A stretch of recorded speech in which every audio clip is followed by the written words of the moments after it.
Күннің аптап ыстығы жүрек қан тамырларымен ауыратын адамдарға өте ауыр соғады. Мұндай науқастар дәрігерлердің кеңесіне жүгінген жөн.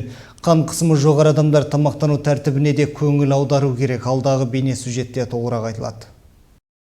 Бастың үнемі ауырып, жүректің жиі соғуы, шамалы салмақ түскен кезде демігудің байқалуы гипертония, яғни қан қысым аурулардың белгісі. Бұл сырқат әсіресе жаз маусымында аптап ыстықта асқынуы мүмкін. Сондықтан қатерге жол бермеу үшін алдын ала қан қысымын түсірудің шараларын жасағаның жөн. Толық адамдар немесе қан қысымы жоғары екенін қауіптенетіндер оны үнемі өлшетіп отыруы қажет. Елімізде әрбір 10 ересек адамның қан қысымы жоғары. Көпшілік біле тұра дәрігерлерге асықпайды дейді мамандар.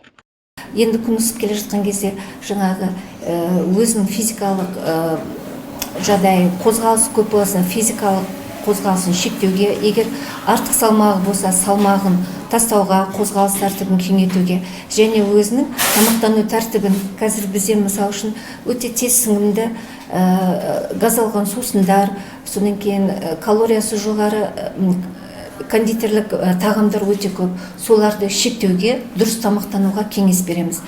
Негізі жаздың ыстығы ағза үшін үлкен сынақ болады. Бұл кезде көп адамда жүректің қысылуы, қан қысымының жоғарылауы, ағзаның сусыздануы жиі кездеседі. Күн өту, іштің тоқтамауы, тағамның улану сынды жағдайларда осы кезде көбейетіндігі мәлім. Сол себепті жүрек қан тамырлары созылмалы аурумен ауыратындар, қант диабетіне шалдыққан жандардың көп жүре бермей орныққаны орында. Ал денсаулығы сыр берсе жүре бермей дәрігерге қаралу керек. Бауыржан Ержанұлы, Бақберген Әбжәлел, ақпарат Жетісай ауданынан.